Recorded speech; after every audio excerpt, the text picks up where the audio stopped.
नमस्कार साथियों, SGB astrology channel में आपका स्वागत है। आज एक और जो एस्ट्रोलॉजिकल वीडियो है उसके साथ में उपस्थित हूँ आपके सामने। और ये जो वीडियो है ये भी रामचरितमानस के एक दोहे की व्याख्या है। एक्चुअल में जो दोहा लिया गया है, गोस्वामी जी द्वारा जो वर्णन किया गया है, उसमें ज्योतिष का एक काफ़ी अच्छा सूत्र है। ये दोहा बालकांड से लिया गया है। तो सबसे पहले मैं दोहे के बारे में आपको बता दूं। ये इस प्रकार से है। गृह भेषज जल पवन पटे, पाई कुजोग सुजोग, होई कुबस्तु सुबस्तु जगे, लखहि सुलक्षण लो।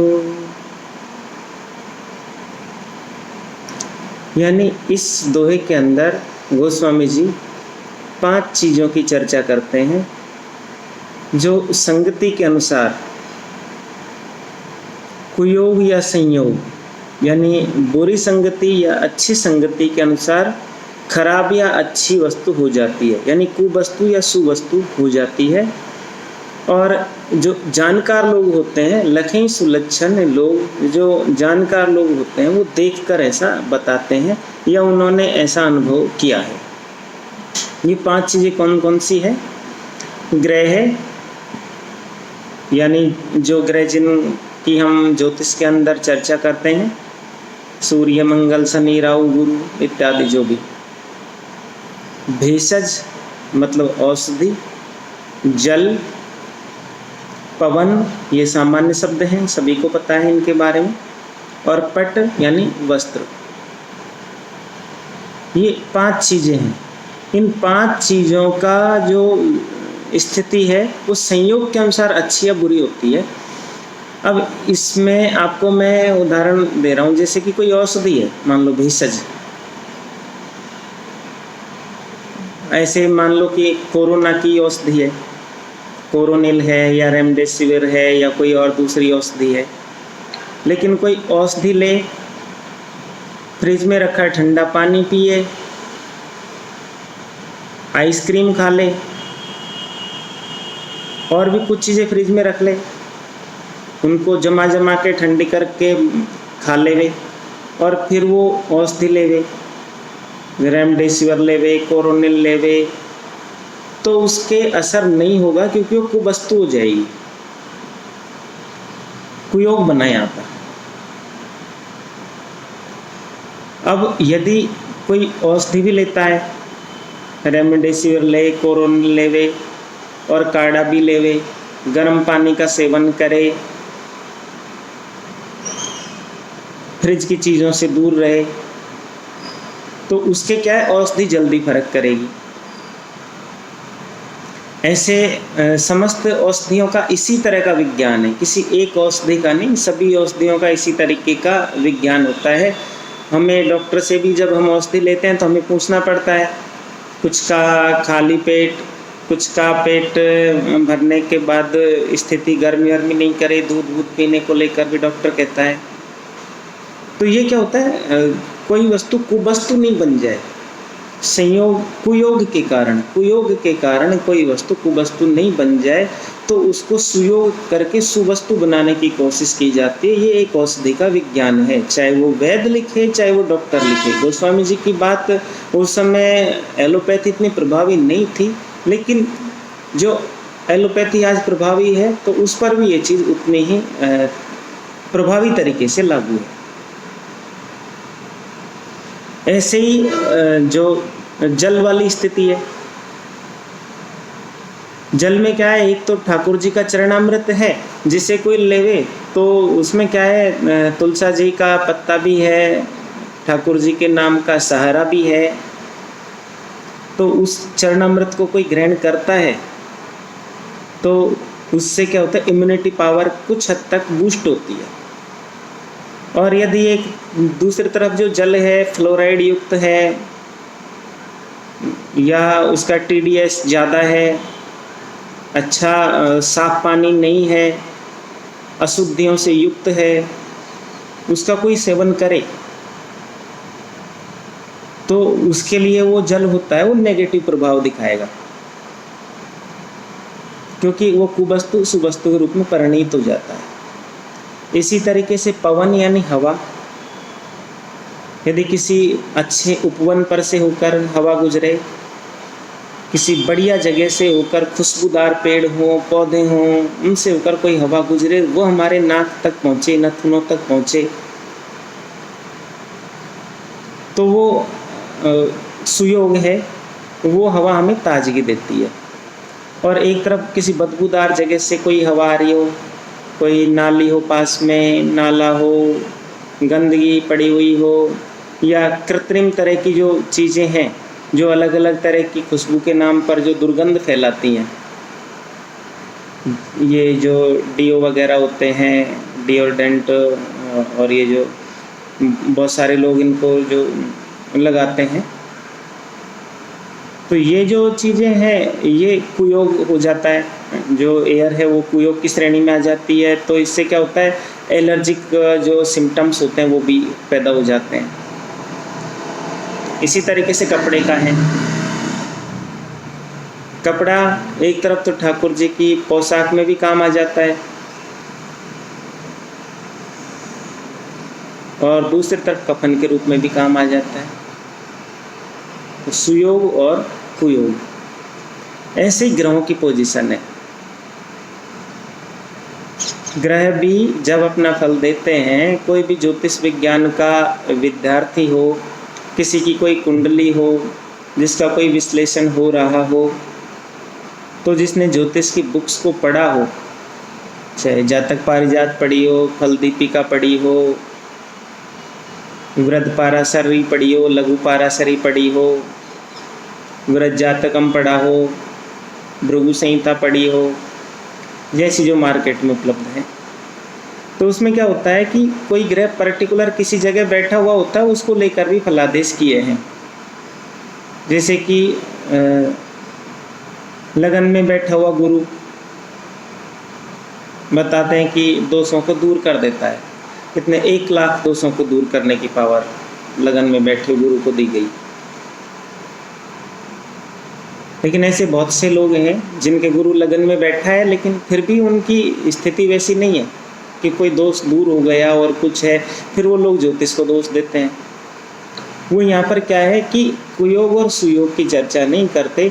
ज्योतिष कभी कोई ग्रह इंडिपेंडेंट ज्योतिष में अपना फल नहीं देता, क्योंकि ग्रहों का जो बलाबल होता है एक्चुअली टीम की तरीके से होता है। ग्रहों का बलाबल जैसे कि कुछ गेम ऐसे होते हैं जिनमें एक पूरी टीम काम करती है, और कुछ गेम ऐसे होते हैं जो इंडिविजुअल खेले जाते हैं, जैसे लॉन टेनिस, सिंगल्स और डबल्स। सिंगल्स का जो गेम है वो अकेले एक खिलाड़ी पर डिपेंड करता है। एक उसका कोच होता है, उसने उसको क्या सिखाया क्या नहीं सिखाया, थोड़ा कोच का योगदान होता है।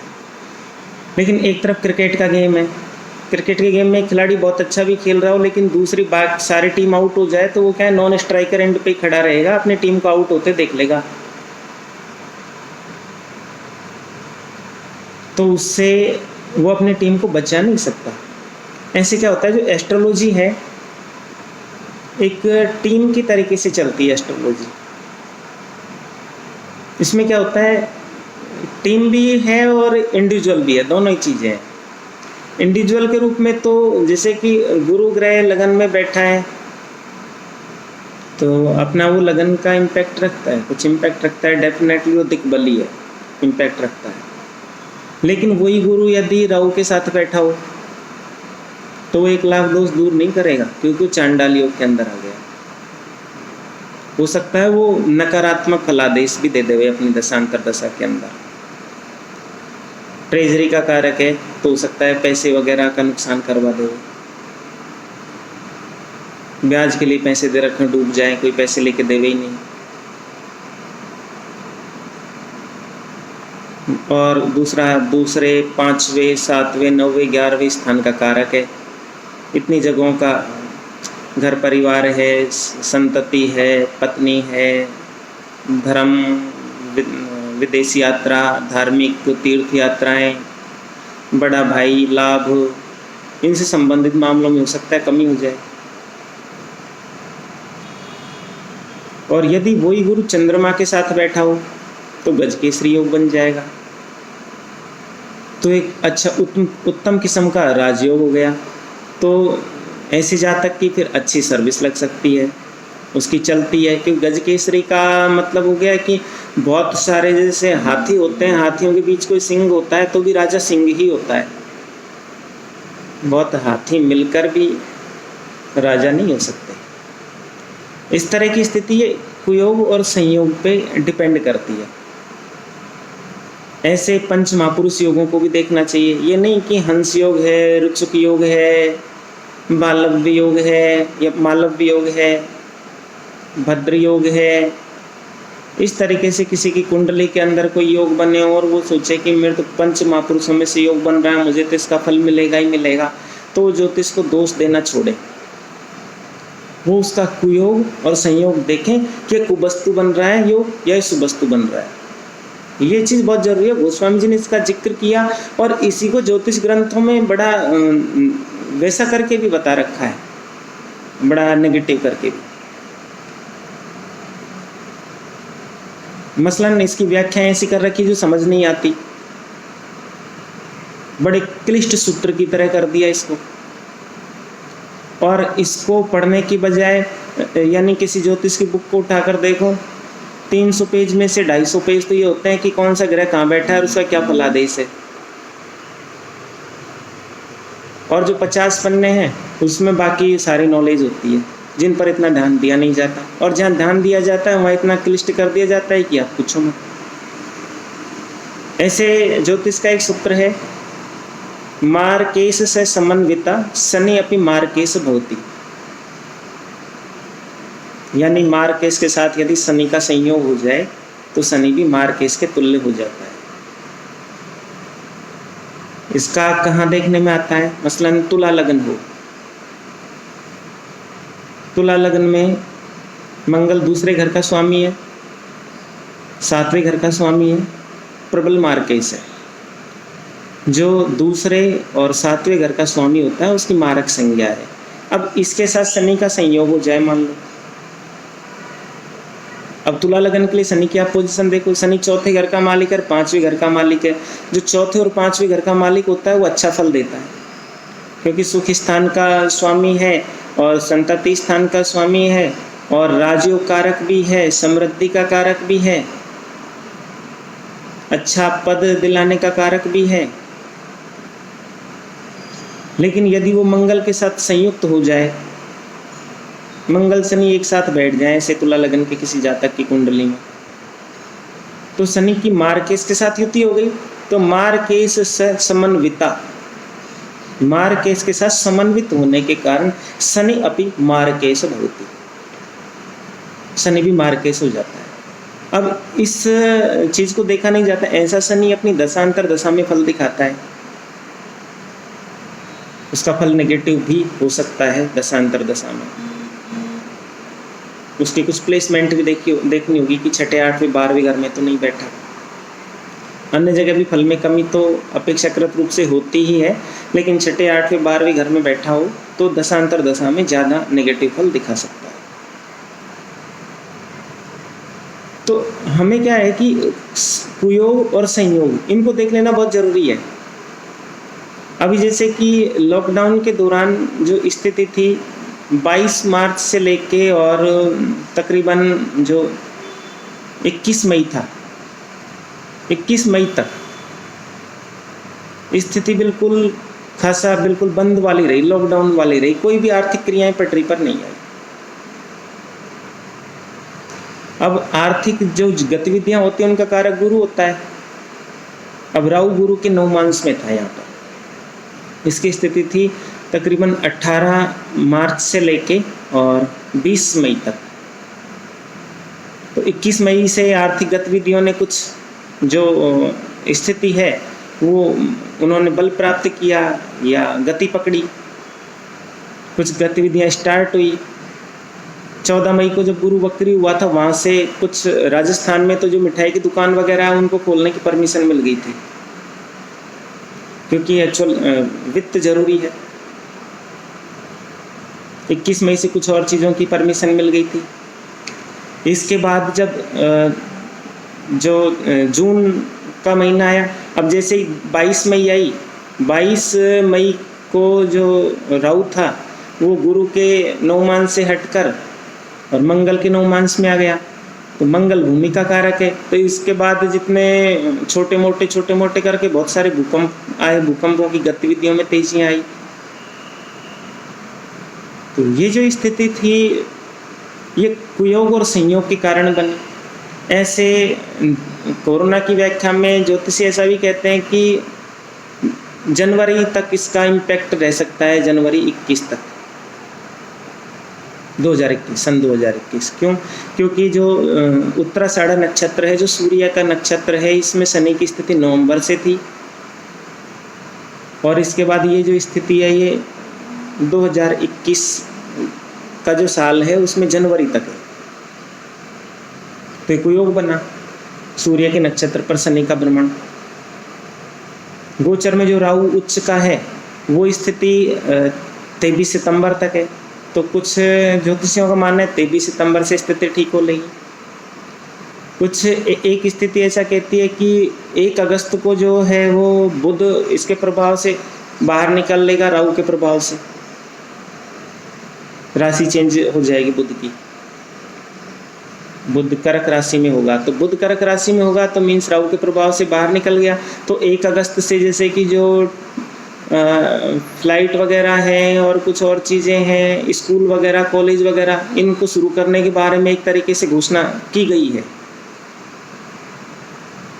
कितनी एग्जीक्यूट हो पाती है ये आगे की बातें हैं, लेकिन इनके इस तरीके से कुछ जगह, 1-2 जगह 27 जुलाई से भी इस तरह की बात है।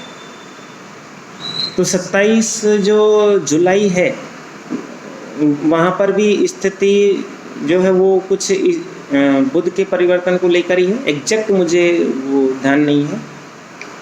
और जो 17 जुलाई है, 17 जुलाई को सूर्य है वो राहु के प्रभाव से बाहर निकल जाएंगे, यानी कालसर्प योग यहाँ से जो है अपना इम्पैक्ट देना कम स्टार्ट कर देगा, इसका इम्पैक्ट कम हो जाएगा क्योंकि सूर्य इसके प्रभाव से बाहर निकल जाएंगे। सूर्य इसके प्रभाव से बाहर निकलेंगे तो कोरोना का इम्पैक्ट और कम हो जाएगा। इस तरह की भी कुछ भविष्यवाणियाँ हैं। 17 जुलाई, 1 अगस्त, 23 सितंबर, जनवरी तक इसके पूर्ण रूप से खत्म होने की बात भी की जा रही है। अब हर बार ऐसी स्थिति होती है, लेकिन हर बार ऐसा नहीं होता। और उसके पीछे जो बेसिक रीजन है, वो बेसिक रीजन ये है कि अभी यहाँ 2-3 स्थितियाँ ऐसी बनी जो कुयोग वाली हैं। मसलन सारे ग्रह तकरीबन नवंबर से कालसर्प योग में है, यानी राहु और केतु के बीच में है। दूसरी स्थिति ग्रहण वाली घटना घटित हुई, तो सूर्य ग्रहण का संबंध महामारी से होता है, ऐसा हर एक ज्योतिषी पंचांग में फलादेश के रूप में लिख रखा है, लेकिन हर बार घटित नहीं होता। लेकिन अभी सारे ग्रह राहु और केतु के बीच में, सूर्य के नक्षत्र पर शनि का भ्रमण, राहु की उच्च स्थिति, इन सब चीज़ों ने जो है इस बीमारी को पनपने का पूरा मौका दिया। ये मैं संयोग की चर्चा इसलिए कर रहा हूँ कि कोई भी ज्योतिषी फलादेश करते वक्त इन चीज़ों को ध्यान रखता है। ज्योतिषी ध्यान रखना भी चाहता है, लेकिन लोगों में अधीरता काफ़ी है, ना तो वो जाना पसंद करते हैं। वो क्या दूर से कॉल कर देते हैं, दक्षिणा का तो प्रश्न ही नहीं उठता। काफ़ी दूर से कॉल कर देते हैं, 200 किलोमीटर दूर से, 250 किलोमीटर, 300, 150 किलोमीटर, 100। लेकिन एक चीज़ है, समाधान भी पूरा चाहिए। वो ज्योतिषी की परिस्थिति से भी वाकिफ नहीं है कि वो और भी कोई काम करता है, क्योंकि बाकी तो कोई उसे पैसे दे नहीं रहा दक्षिणा के रूप में। और लोग चिढ़ते भी इतना है दक्षिणा के रूप में, पता नहीं वो कितने उनके मन में पूर्वाग्रह भरे हुए हैं कि ये कोई देखेगा किसी की कुंडली तो उस पर विश्लेषण करेगा पूरा, तो इसके लिए इसको समय देगा, तो इसको कुछ दक्षिणा तो देनी होगी। लेकिन इन चीज़ों की और तरफ भी लोग नहीं देखते। और ज्योतिष, फलित ज्योतिष का एक सूत्र और है कि जो भी कुंडली का ज्ञाता है, विद्वान पंडित है, उसको उसका यथा योग्य सम्मान होना चाहिए, क्योंकि उसका आशीर्वाद भी एक महती भूमिका निर्वहन करता है। ये भी फलित ज्योतिष का एक सूत्र है। उसके सम्मान में उसके सम्मुख जाओ, उससे निवेदन करो, यथा योग्य जो भी दक्षिणा स्थिति के अनुसार है वो उसे भेंट करो, तो उसका मन प्रसन्न होगा। वो सारे ग्रहों को अच्छे से देखने की कोशिश करेगा। बनाता बिगाड़ता तो कुछ भी नहीं है कोई भी, लेकिन अच्छे से देखने की कोशिश करेगा। आज की चर्चा में मैं इतनी चर्चा कर रहा हूँ, बाकी मानस में और भी बहुत सारे ज्योतिष के सूत्र हैं, खास तौर से उपायों को लेकर तो बहुत सारे सूत्र हैं। अभी मैं ग्रहों की स्थिति पर ही चर्चा करूँगा। संयोग और कुयोग के विषय में हो सकता है मैं एक बार चर्चा और करूं, या एक से ज़्यादा बार भी करने की ज़रूरत पड़ी तो वो भी देख सकता हूं। तो अगले अंक में इस तरह का देखेंगे। तब तक के लिए नमस्कार।